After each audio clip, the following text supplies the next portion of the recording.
Vai paši vidzemnieki maz zina, ka var lepoties ar otru lielāko dižakmeni Latvijā?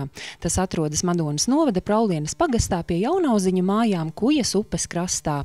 Saukts par Velna skroderi. Teika vēstī, kad Velns kārtējo reizi bija sanīdies ar Dievu, vācis akmeņus un gribējis aizbērt tā ievieksti. Taču kāpjot pāri Kujas upei, pārplēsis bikses.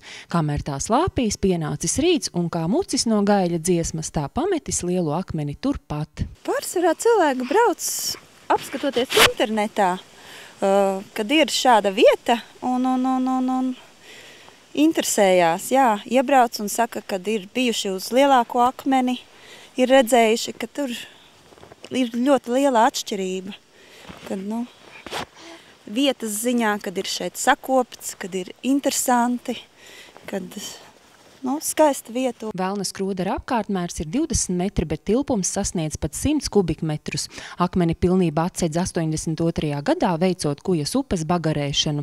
Tiesa meliorācijas darbu ērtākai veikšanai toreiz akmeni gribējuši vienkārši saspridzināt, taču pateicoties Jaunauziņu māju saimniekiem, to izdevies nosargāt. Mana vecāmāte Hildegarde Padoms teica tā tiem melorātieriem, tad speriet ar mani gaisā, un tā tur aizgāja līdz lielākiem partijas vīriem tajā laikā, un tā tas akmens arī tika saglabāts. Andra Padoma dzimta Jaunauziņu mājās dzīvo jau vairākās paaudzēs, un auleši par savu pienākumu uzskatījuši turēt rūpi par Velna skroderi. Trošu tiltiņš, kas ved uz dižakmeni, ticis izpostīts palu laikā, arī konstrukcijas gadiem ejot noveco, tāpēc regulāri tiek rīkotas talkas tilta atjaunošanai. Šogad radās tāda iespēja, bija hipotēku bankas projekts, mēs paši un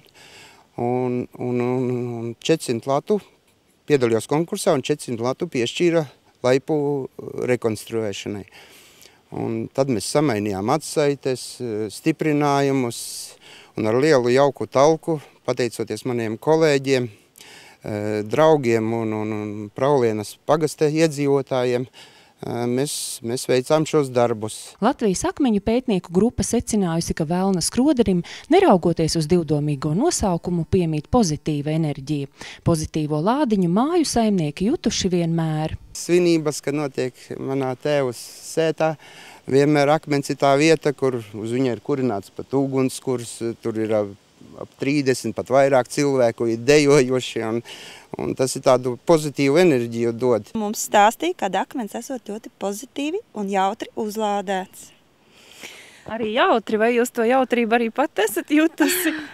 Man patīk uz akmeņa atnākt pasēdēt, tiešām uz vienu pusi, uz otru pusi ir ļoti labs skats, un ir sevišķi saulrietā vai saulēktā, kad saule spēlējas ar kokiem. Skats ir ļoti skaists. Velna skroderis ir skaists visos gada laikos, arī ziemā vai palu laikā, kad redzama viena akmens cepure pavīdam. Bet pa ceļam uz dižakmeni vērīgs ceļotājs ieraudzīs arī ceļmalā augošo Latvijas lielāko paegli, kas spītējot vētrām un putekļiem joprojām ir dzīvs.